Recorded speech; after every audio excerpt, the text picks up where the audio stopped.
Hi, my name is Sarah Whitcroft. I'm a maternal child health worker for Carers and County Family Services.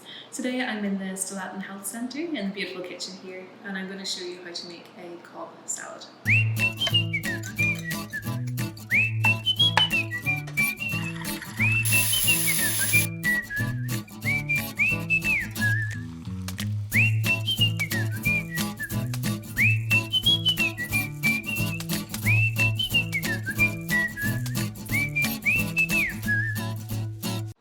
Okay, so the first thing we're going to do is I've got about 6 to 8 slices of bacon here, and we're going to just chop them up. The easiest way I find to do this is just to actually grab some scissors,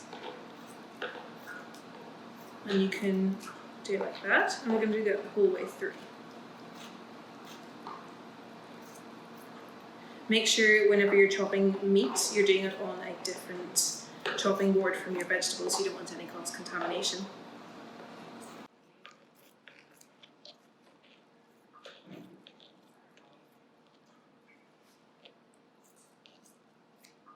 Okay, and I've got my pan on a medium heat here. I'm just going to put the chopped bacon into this.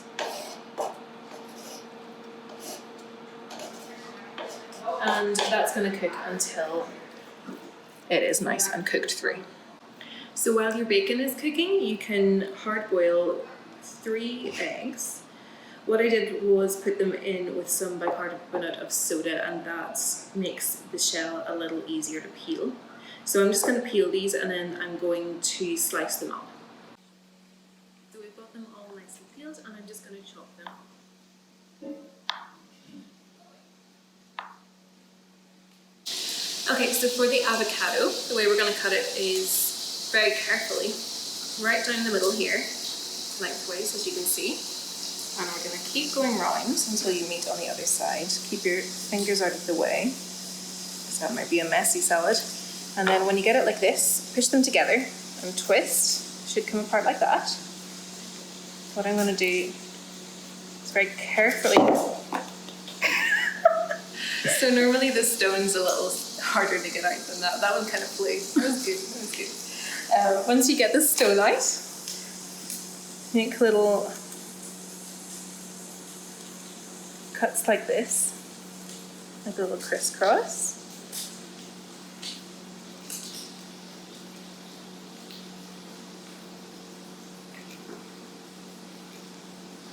And then they're much easier to get out.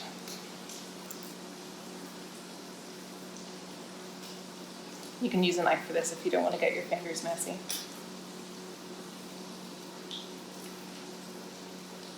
And it depends how ripe your avocado is as well. You can see this one's pretty ripe because it's coming out super easy. And a little squishy as well.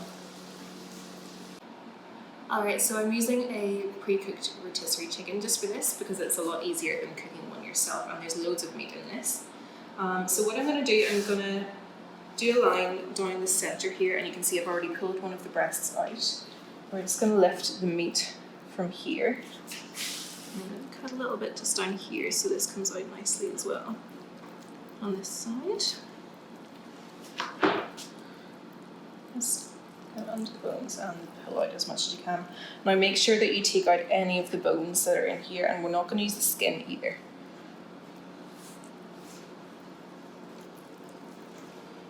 And we're going to use the meat from about 2, or depending on the size of your chicken, you can use a little more. You can use that breast meat. We're just going to chop it up. So I'm just going to slice the chicken breasts like this, kind of at a diagonal.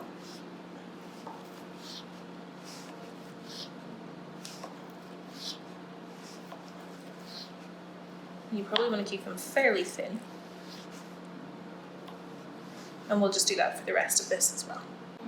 So when your bacon is finished cooking, it'll look something like this.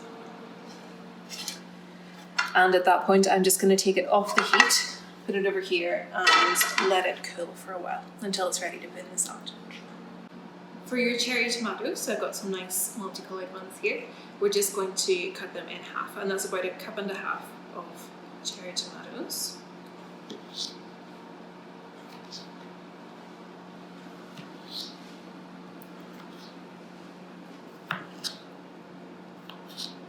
Again, be careful of your fingers.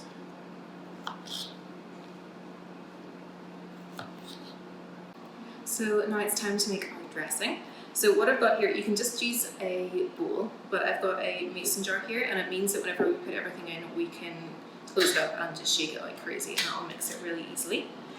Okay, first off, balsamic vinegar. We're going to do 4.5 tablespoons. Put that in here. 2,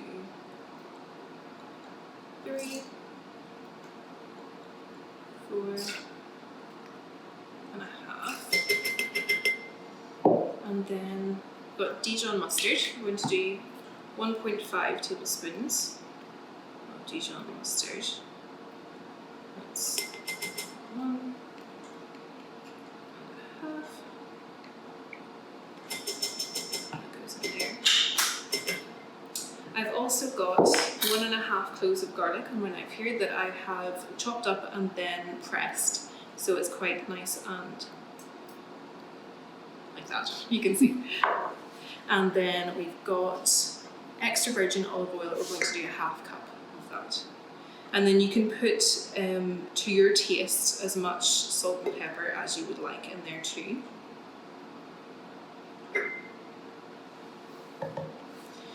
And then once you've put all of that in there, we're just going to make sure the jar is really tightly closed.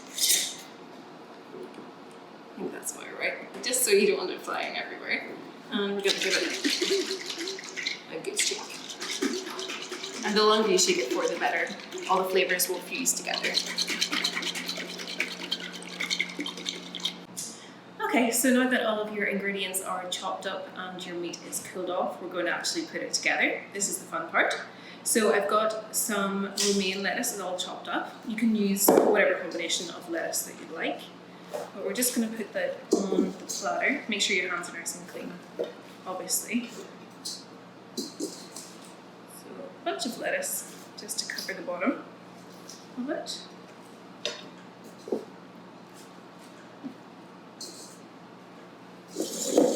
And next what we're going to do is just line up all the ingredients down it. So let's see, let's start with some tomatoes. Sorry. Tomato, hey?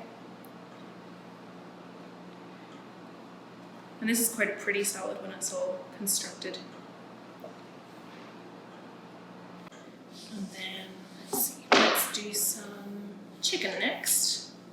So if you cut your chicken like this, you might be able to fan it out quite nicely. Like that.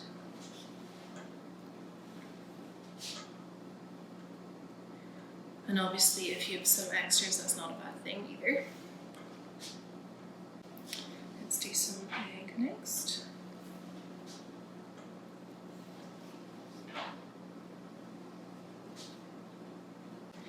And let's see, some bacon. It's probably the best part of the whole thing, hey, the bacon. And we can pile that one up, I think. Let's see, we'll do some avocado on this side.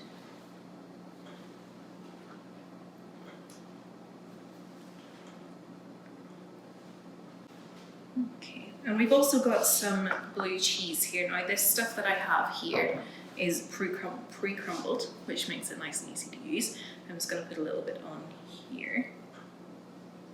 Of course you can use whatever cheese you prefer. Sometimes this is made with feta, or if you just don't prefer those cheeses, you can use cheddar or parmesan or something, depending on what you like. And then just over the whole thing, I'm going to sprinkle a little bit of chopped parsley, just to finish it off. This is what your Cobb salad looks like whenever it's all finished and made up. It's really quite pretty. And we've got our dressing here. Now I'm not going to put it all over, but you can drizzle it over if everyone likes the dressing. I'm just going to let everyone choose if they want it or not. But I hope that you enjoy your Cobb salad.